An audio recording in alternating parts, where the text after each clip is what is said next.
This is Optimal Living Daily, episode 1040, Happiness and Satisfaction by Tynan of Tynan.com. And I'm Justin Malik, your personal narrator, reading blogs to you mostly, but sometimes books, anything that I think will help you optimize your life. Today's post being from an author that goes by the name of Tynan. Before we get to the post, are you focusing on the most meaningful things in life?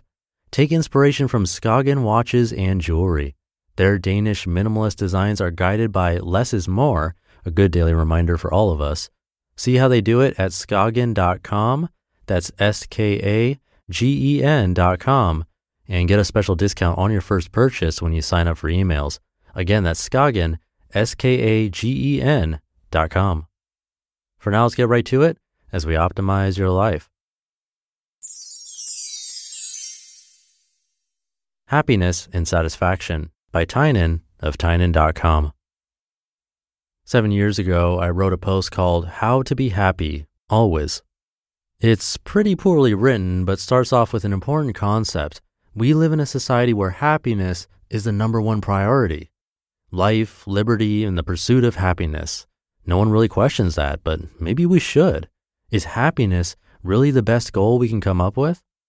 In the time that's elapsed between when I wrote that post and now, I've thought a lot about happiness, and I still think that maximizing it is a bad idea. But before I get into that, let's talk a little bit about what happiness is.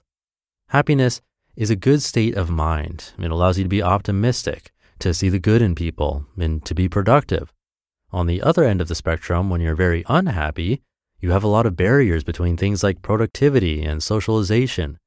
Clearly, being happy is much better than being unhappy. It's important to be happy. Is there such a thing as being too happy? I don't think so. I've never seen someone make a mistake because he was just too happy. So what's my problem with maximizing happiness then? Well, it's the method mostly. The problem with the maximization of happiness is that it comes at a cost. If you're maximizing for happiness, you're taking focus away from other goals. I see happiness much like I see eating. If you don't have enough food, you are not going to get the most out of life, and you're not going to give the most to the world that you could either. You'll be in survival mode. If you don't have enough happiness, the same is true. But on the other hand, after a certain point of getting optimal nutrition, additional food you eat doesn't really do much good. People who dedicate their lives to enjoying food have always been a bit of a mystery to me. Is it really so important that fancy food passes through your digestive tract before you die? Sebastian Marshall has a really good quote on this same concept applied to happiness. Quote, "And so what? You've got more happiness chemicals in your brain, so you bliss out? How could anyone in their right mind think this is the meaning of life?" End quote. Happiness, like food, is an important part of life, but not the purpose of life.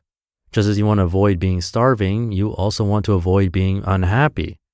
So what's the purpose of life? This isn't a universal one, but I found that a good one is to try to make the world a better place for humans. I like this purpose because it extends past my lifetime, and because if that was everyone's purpose in life, the world would advance faster. On the other hand, your personal happiness dies with you, and I'm not sure that everyone optimizing for personal happiness would really be a good thing for the world. The interesting thing about happiness is that it can be 100% self-generated. We all agree, or at least parrot back, the axiom that money doesn't buy happiness. I'll extend that further and say that experiences don't buy happiness. This makes logical sense if you think about it. When I went through the ghettos of Haiti, the poorest country in this hemisphere, I met a lot of genuinely happy people. They don't have running water, don't have electricity most of the time, and many never leave their city, let alone their country. They're happy. On the other hand, we all know rich people who travel the world and enjoy the finest things in life, yet are still miserable. What buys happiness? Gratitude. When something good happens to you, you're grateful for it. When something bad happens to you, you're grateful for the challenge and you're able to see the silver lining. When nothing happens to you, you're grateful to be alive. Cultivating this attitude takes a few months of practice. Just think of a good aspect to anything bad that happens to you. When you go through it, you will never be unhappy again. I'm not saying this will definitely work for everyone, but I am saying that I've recommended it to a lot of people, and everyone who actually follows through becomes happy all the time. Are there other ways to become happy? Sure, do drugs. Happiness is just a combination of chemicals in your brain, and drugs can certainly get them there. But that sort of happiness is fleeting, where you can have a really fun experience, but that happiness leaves too. You can derive happiness from the people around you, but even that is a fickle happiness. The only happiness that is permanent and immobile is happiness that you generate yourself. When you install within yourself this permanent happiness, you have no desire for stimulation to make you happy. You know that you'll be happy no matter what. You stop chasing superficial things, but you still enjoy them when they cross your path. This happiness enables you to be truly independent, widening your range of possible activities to include things that don't involve stimulation. So if you're always happy, why do anything? Well, if you want to make an impact on the world, you need to understand it at a visceral level. That means experiencing great things and experiencing difficult things. Breadth of experience is an incredibly valuable asset. Don't travel because you think it'll make you happy. Travel because the range of experiences you'll gain through it will help you understand the world and thus put you in a better position to do something good for it. Have people in your life not to make you happy, but to collaborate and learn together, to see different perspectives, and to experience the range of human emotions. Choose your pursuits with the aim to either gain perspective on the world or to positively impact it. There's an ebb and flow to the process where you spend time absorbing the world, and then you spend time putting that experience to work and producing. Throughout both of these phases, be happy. When you're experiencing the world, feel the joy in the high points and appreciate the struggle in the low points.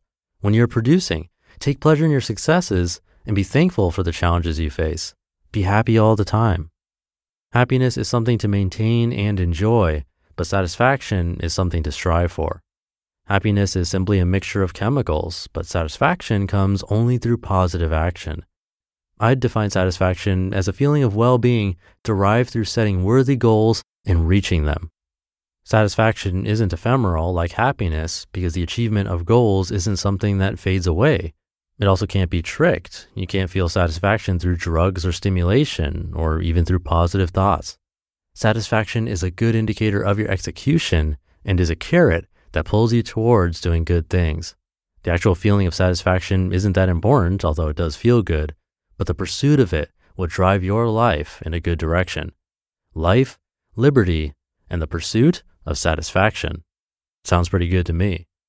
Ironically, I'm posting this from a resort in Mexico that is basically built to promote happiness.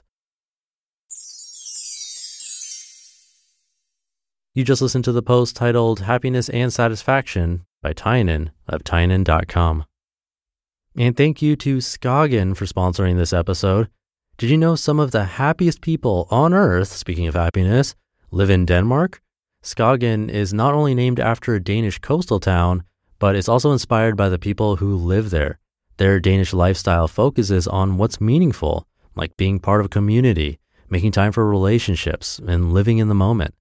Skagen connects the dots between culture and design with minimalist watches and jewelry that reflect the less is more concept.